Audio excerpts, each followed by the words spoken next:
In the vast, sun-scorched plains of the American Southwest, where the horizon stretched endlessly like a promise unkept, lived a young woman named Eliza Thorne, whose spirit was as wild as the mustangs that roamed the untamed lands. Born into a family of ranchers in the dusty town of Silver Creek, Eliza had grown up with the scent of leather and horse sweat ingrained in her soul, her hands calloused from reins and her heart yearning for something more than the monotonous rhythm of cattle drives and fence mending. At 25, she was a vision of resilience, with auburn hair that cascaded like a waterfall under her wide-brimmed hat, emerald eyes that sparkled with defiance, and a laugh that could cut through the silence of the desert night. But beneath her tough exterior lay a vulnerability, a longing for adventure that had been stifled by the tragic loss of her parents in a flash flood years ago, leaving her to manage the family ranch alone with only a handful of loyal hands. The ranch, Thorne's legacy, was her anchor in her cage, a sprawling expanse of arid soil where dreams withered under the relentless sun, yet Eliza clung to it with fierce determination, refusing to let the land slip away like so many others had in these hard times. It was on one such blistering afternoon in late summer, when the air shimmered with heat waves and the cicadas sang their relentless chorus, that Eliza decided to saddle up her favorite mare, a spirited bay named Willow, for a ride to clear her mind from the mounting debts and the whispers of foreclosure that haunted her nights. Willow was no ordinary horse. She had been Eliza's companion since foalhood, a creature of fire and grace, but lately, the mare had shown signs of restlessness, perhaps sensing the turmoil in her owner's heart or reacting to the distant thunderheads gathering on the horizon like omens of change. As Eliza mounted up, her boots kicking up dust from the corral, she felt a surge of freedom, the wind whispering secrets as she urged Willow into a trot, then a canter, racing toward the open mesa where the world felt infinite and her troubles small. Little did she know that this ride would alter the course of her life forever, introducing her to a man whose path would collide with hers in a moment of sheer peril and unexpected heroism.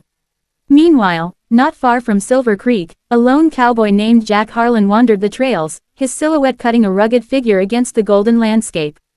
Jack was a drifter by nature, a man forged in the fires of hardship, with a past shadowed by the Civil War's echoes and a reputation as a sharpshooter who had turned his back on violence for the solitude of the range. At 32, he was tall and broad-shouldered, his face weathered by sun and wind, framed by a stubbled jaw and piercing blue eyes that held stories of lost loves and broken promises. He rode a sturdy black stallion named Shadow, a beast as loyal as it was fierce, and together they traversed the territories, taking odd jobs as a ranch hand or trail guide, always moving, never settling, for Jack believed that roots only weighed a man down in a world that demanded constant motion. But deep down, Jack yearned for connection, for a place to call home, haunted by the memory of a fiancé who had perished in a stagecoach accident, leaving him to wander aimlessly, his heart a fortress against further pain. On this fateful day, Jack had been hired temporarily by a neighboring ranch to track down a herd of stray cattle that had wandered into the Badlands, his keen eyes scanning the terrain for signs of movement.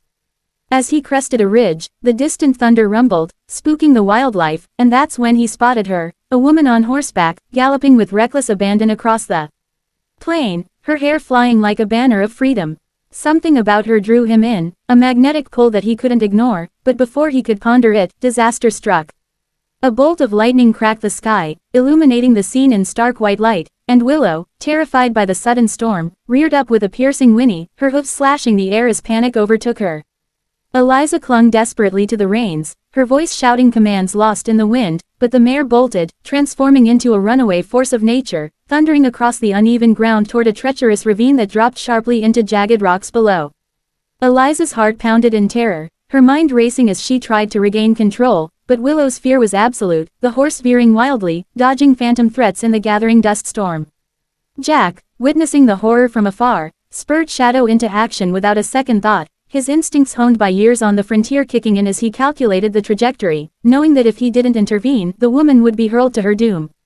The distance closed rapidly, Shadow's powerful strides eating up the ground, Jack's hat flying off in the wind as he leaned low over the saddle, his muscles tensed for the impossible.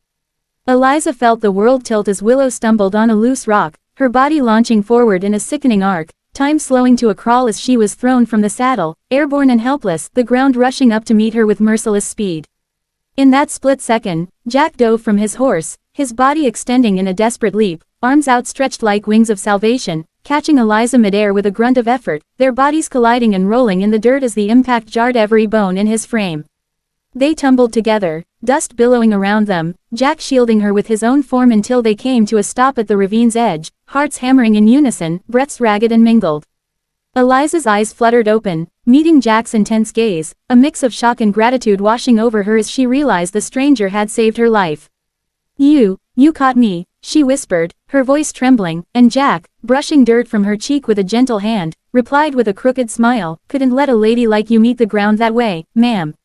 In that moment, amid the fading thunder and the calming of Willow who had miraculously halted nearby, a spark ignited between them, a connection born of peril that would blossom into something profound.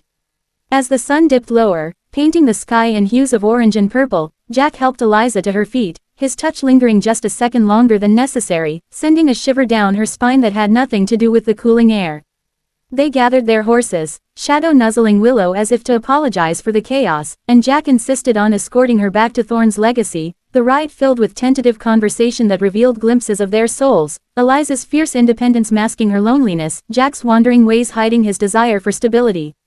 By the time they reached the ranch house, a modest wooden structure with a wraparound porch overlooking the valley, the stars had begun to twinkle overhead, and Eliza invited him in for coffee, an offer